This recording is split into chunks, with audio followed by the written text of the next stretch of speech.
In this session we're going to start with a brand new workbook. So we're going to click on File, and then we're going to go New, and we're going to select Workbook. This allows us to start afresh. Now the first thing we're going to place in this top corner once more is our name, and we're going to adjust the column. Now we know this is text, and therefore we can apply normal text sort of things. We can actually come down and we can select a font. We can actually change the font color if we wish. I would also like you to place your tutor. Now if you wanted to, you could place it in the same cell, or you can move across and place it somewhere else. And if you wanted to, you could have it in a separate cell, or I can put it in the same one. Now in Office we're able to copy formats. So this one has a particular font and font size. It also has a particular color.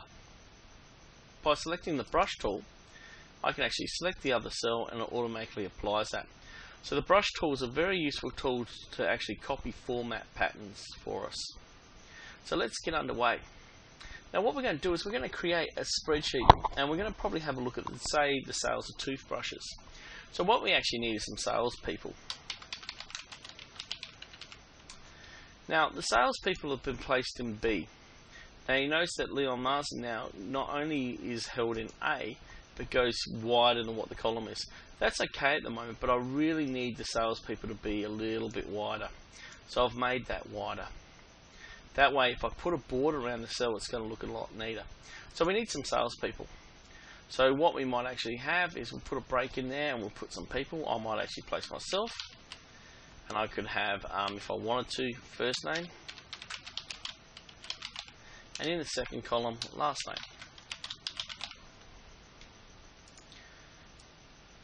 Make that a little wider.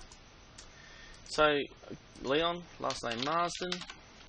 I can also put some other people in.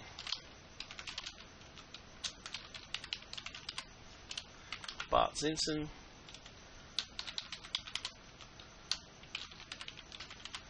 Put Lisa in there.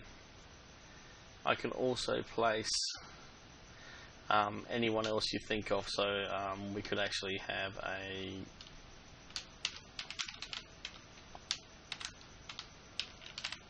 Peter Brown. So these are going to be my different people that are my salespeople. The next column, what we might do is we might actually look at, say, the sales of toothbrushes. So up here I can actually put toothbrush sales. And then we can actually maybe put down here the colors.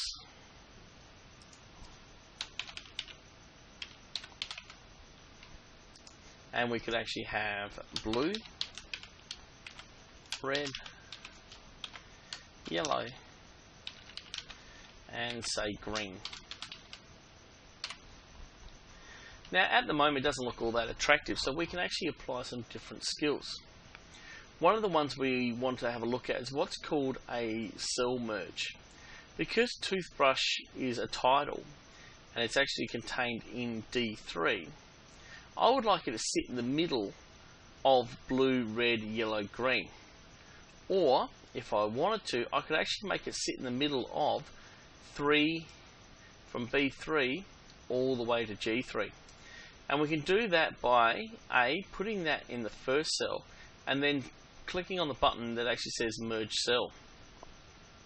Now that I've merged the cell, you notice it has a reference point of B3, even though all these have highlighted. Toothbrush is sitting in the center of it because it's centered. Also it's placed at the bottom of the cell. Now toothbrush is centered right across the top. If I want colors to be just across my color area, I can highlight those, click on merge cells once more, and that's also placed right across there. I can have salespeople merged across just these two cells, and then I can have first name, last name. Now with red, blue, red, yellow, green, I might actually want them in the center, so I can center those. I can also bold them if I wanted to. I can also increase their font size, but I'll just leave them the way they are at the moment. I might want to actually change their colors. So with blue, I might actually highlight the column, go to my fill bucket and select a blue fill. Now my suggestion is always use light colours, or what are called pastel colours. So when I select red, I would select a really light red, because if I use red, when it comes out in the printer, it will come out as a solid black. So using pastel colours is a lot easier on the printer as well. So in the case of yellow, I'm going to have to go to more colours and actually pick a soft yellow. And green, I can select green. Now I've got some formatting here, but if I go to File and go to Print, and in my preview you'll notice here that you can't see any lines. It doesn't look too bad on the page, but it'd be a lot better if it had some lines to break it up. So we'll head back to the stage and we'll use our border tools to actually draw lines around this.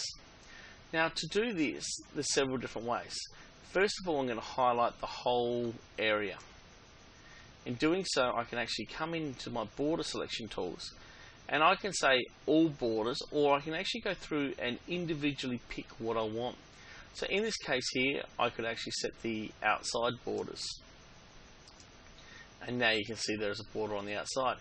If I wanted to, I could select just a cell, apply the outside border just to that one cell, and I could go through and just apply them how I would like them.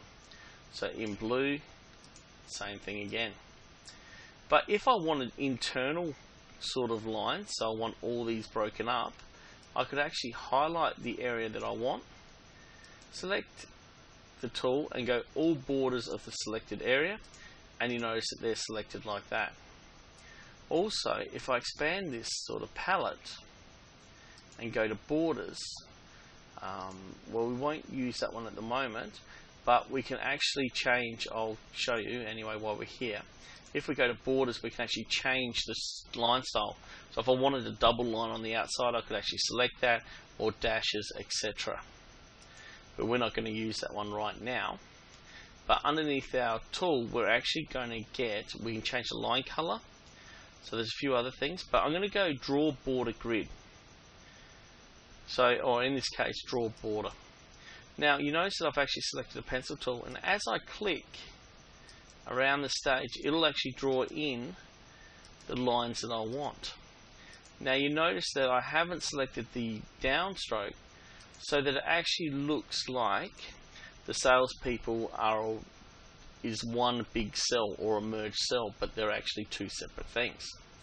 So now when I go to File and I go to my print area and I have a look at my preview here, you notice now I've got a nice grid that sits around my spreadsheet, and it looks a little bit better for when I print. So we can actually do a fair bit with the spreadsheet to improve our presentation. Now we've only purely done text-based sort of work, and we've presented things.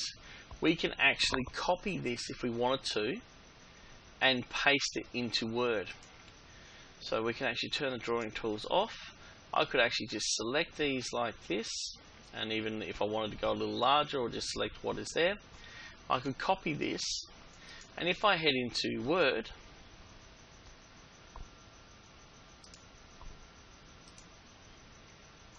I can paste this into Word, and if I turn the show all off, you can actually see that it comes up quite nice in there. So it's very easy to move things between different Microsoft products or different applications. If I push Escape, it'll remove those marching ants. So this is a really good way of manipulating text, and just a couple other things we could do. We could change the fonts, the font colors, etc. But I'm going to leave mine like that for the time being.